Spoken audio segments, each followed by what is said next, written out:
Hello use welcome to our channel. ఈరోజు మనతో ఉన్నారు మ్యాజికల్ మంజుల గారు. మ్యామ్తో మాట్లాడదాం. Hi ma'am. Hi Virat. Ma'am, మన ఆలోచనలు మన రియాలిటీ అవుతూ ఉంటాయి కదా. అంటే ఈరోజు ఇక్కడ మనం ఉన్నామంటే ఇక్కడికి ట్రావెల్ చేయాలని, నేను దానికన్నా ముందు ఈ పొజిషన్లో జాబ్ చేయాలని, లేకపోతే దానికన్నా ముందు దానికి సంబంధించిన స్టడీస్ చదవాలని, ఎలా అయితే ఆలోచనలు ఒక్కొక్కటి నిజంగా మారుతూ ఈ రైట్ను ఈ పొజిషన్కి అయితే రావడం జరిగిందో, అలా మన ఆలోచనలు ఇంకొక రియాలిటీని క్రియేట్ చేస్తూ ఉంటాయి. ఇది కాన్షియస్ అనుకుందాం, కావాలని తెలిసి చేసే పనులు. అయితే సబ్ కాన్షియస్గా ఉండే ఆలోచనలు కానీ, సబ్ కాన్షియస్గా ఉన్న ఇమేజెస్ కానీ మన లైఫ్ని ఏ విధంగా ఇంపాక్ట్ చేస్తాయి? సబ్ కాన్షియస్గా థాట్ని ఏ విధంగా రిలీజ్ చేయొచ్చు అంటారు? గజం కేవలం 500 రూపాయలతో 1210 గజాల భూమి కేవలం 6 లక్షలు మాత్రమే. మనం 2 టైప్స్ ఆఫ్ లైఫ్స్ని మనం బతుకుతూ ఉంటాం. ఒకటి ఏంటి అంటే డిఫాల్ట్ లివింగ్ అంటారు, ఇంకోటి ఏంటి అంటే డెలిబరేట్ లివింగ్ అంటారు. సో డిఫాల్ట్ లివింగ్ అంటే ఏంటి అంటే ఎలా ఉందో అలా బతికేయడం. అంటే దానికి ఎక్కువ మార్పులు చేర్పులు చేసుకోకుండా వచ్చిన దాన్ని స్వీకరించేసుకోవడం, అది ఒక రకంగా మంచిదే. కానీ మీరు అందులో హ్యాపీగా ఉంటే, అంటే 2 రకాలు ఉంటారు జనాలు. సో వచ్చిందంతా హ్యాపీగా ఉండేవాళ్ళు ఉంటారు, కొంతమంది ఇదేంది నాకు లైఫ్ నచ్చట్లేదు అనేసి దాని మీద వాళ్ళు యాక్షన్ కూడా తీసుకోరు, అట్లాంటి రకం ఉంటారు. అది రాంగ్. ఓకే, నువ్వు లైఫ్ని నువ్వు వచ్చిన దాన్ని యాక్సెప్ట్ చేయాలి, లేదా నువ్వు క్రియేట్ చేసుకోవాలి. అంతేగాని కూర్చొని ఇది నాకు నచ్చట్లేదు అనేసి చెప్తూ కంప్లైంట్ చేస్తూ అట్ ద సేమ్ టైం దానికి ఎటువంటి యాక్షన్స్ తీసుకోకుండా ఉండడం అనేది wrong. So you need to take some actions so that మనం డెలిబరేట్గా మన లైఫ్ని క్రియేట్ చేసుకోవచ్చు. సో డిఫాల్ట్ లివింగ్ గురించి మీకు ఇప్పుడు అర్థమైంది కదా. అంటే ఏంటి, ఇప్పుడు మనందరూ కూడా ఇప్పుడు ఎవరైతే వీడియోస్ చూస్తున్నారో వాళ్ళు ఏంటి అంటే డెలిబరేట్ క్రియేటర్స్ అనమాట. ఓకే, నాకు ఈ లైఫ్ నచ్చట్లేదు, నేను కొత్తగా క్రియేట్ చేసుకోవాలి అనేది. అది చాలా మంచి విషయం, గొప్ప విషయం కూడా.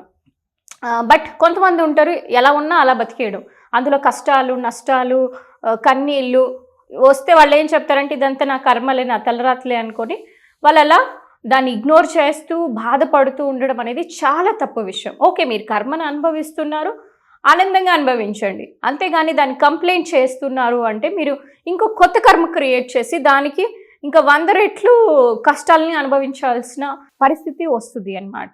So this is default living. So deliberate creation గురించి మనం మాట్లాడుతూ ఉన్నాము.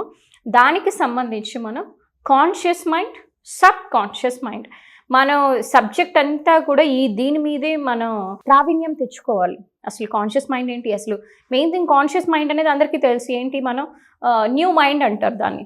And also conscious is your left brain and మనకి సబ్ కాన్షియస్ మైండ్ అనేది రైట్ బ్రెయిన్ అనమాట మనకి. సో అందుకే చాలామంది అబ్బాయిలు మీరు చూస్తారు అంటే చాలా లాజికల్గా ఉంటారు, దే ఆర్ వెరీ కాన్షియస్. వేరేజ్ అమ్మాయిలు చూసారంటే కొంచెం ఇల్లాజికల్గా ఉంటారు, వాళ్ళు క్రియేటివ్గా ఉంటారు. వాళ్ళకి ఏంటి అంటే సబ్ కాన్షియస్ మైండ్ ఎక్కువ పనిచేస్తూ ఉంటుంది, రైట్ బ్రెయిన్ వాళ్ళకి ఫంక్షనింగ్ అనేది ఉంటుంది అనమాట. So I think you all got it right. So ఈ విధంగా ఉంటుంది. సో మనము ఓకే, ఇప్పుడు నేను చెప్పినట్లు ఓకే కాన్షియస్గా మనం 5% మనకు ఆప్షన్ ఉంది, బట్ సబ్ కాన్షియస్గా అంటే ఎక్కువ శాతంతో మనకి నచ్చినట్టు క్రియేట్ చేసుకోవాలి అంటే repetition is the key, is the mother of all practice అంటారు.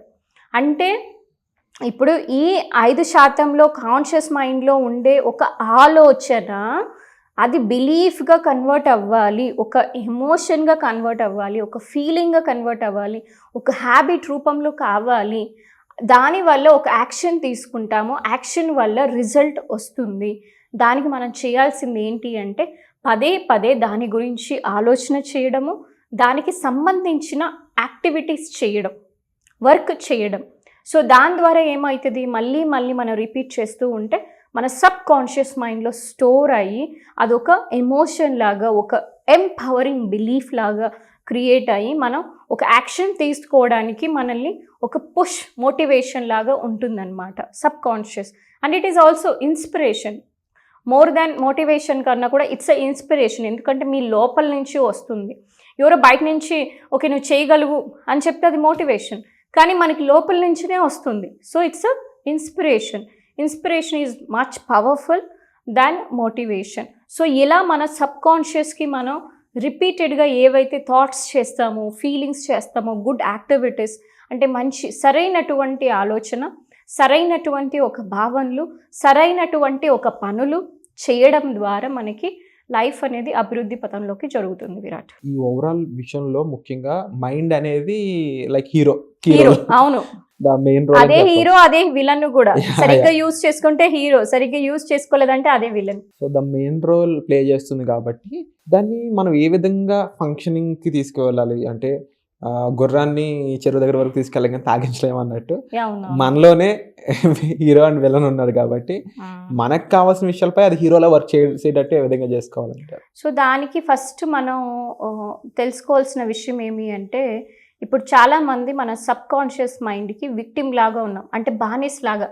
ఓకే, అది ఎలాగ చేస్తే ఓకే నువ్వు నిద్ర లేగవలేవు, నువ్వు ఏం చేసినా లేగవలేవు అని చెప్తే అవును నేను లేలేను అనేసి మనం పడుకుంటున్నాం. సో దానికి మనం బానిస అయిపోతున్నాం. సో నువ్వు ఇది చేయలేవు, ఈ పని చేయలేవు అని చెప్పేస్తుంటే నేను ఎంత ప్రయత్నిస్తున్నా నా మైండ్ ఏదో అవ్వట్లేదు, నాకు నేను వదిలేస్తాను. సో అలా గివప్ చేయడం అంటే ఏంటి, మైండ్ ఎలా చెప్తుందో అలా మనం చేస్తున్నాం. వేరస్ మైండ్ అనేది డ్రైవరు, శరీరం అనేది ఒక వెహికల్, ఒక కార్ లాగా.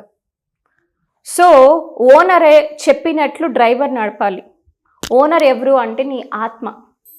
నీ ఆత్మ ఎలా చెప్తే అలా నీ మైండ్ నడవాలే కానీ నీ మైండ్ ఎలా చెప్తే నువ్వు సోల్ అలా వెళ్ళకూడదు, అది తప్పు మార్గం.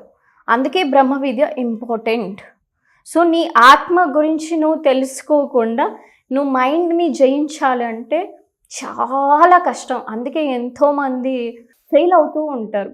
ఈ మనసుని జయించడానికి ఋషులంతా కూడా ఇల్లు, ఆకలి, సంసారము, ఈ బంధాలను అన్నీ కూడా వదిలేసుకొని హిమాలయాలకు వెళ్ళి మరీ తపస్సులు చేస్తూ ఉంటారు. అంటే నువ్వు అర్థం చేసుకోవచ్చు మైండ్ ఎంత పవర్ఫుల్లో అనేసి.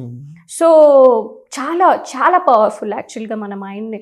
మనం దానికన్నా యూటిలైజ్ చేసుకున్నామంటే ఇప్పుడు సైంటిస్టులు ఉన్నారు, రాకెట్స్ని ఎలా లాంచ్ చేయగలుగుతున్నారు?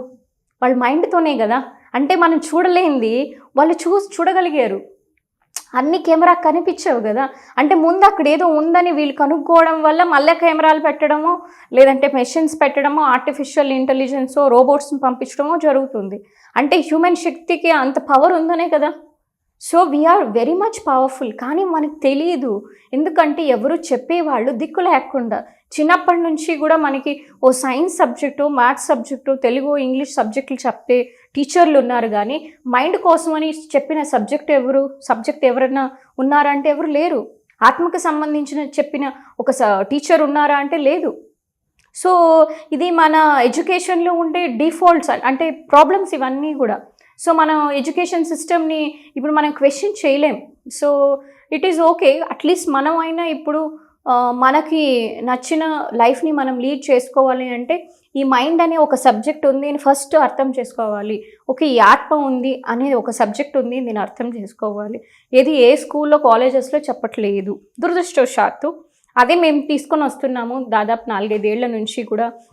ఈ విషయము మా అకాడమీ నుంచి, మ్యాజికల్ మంజుల అకాడమీ నుంచి అందరికీ ఇంగ్లీష్లో, కన్నడలో, తెలుగులో చెప్తూనే ఉన్నాం.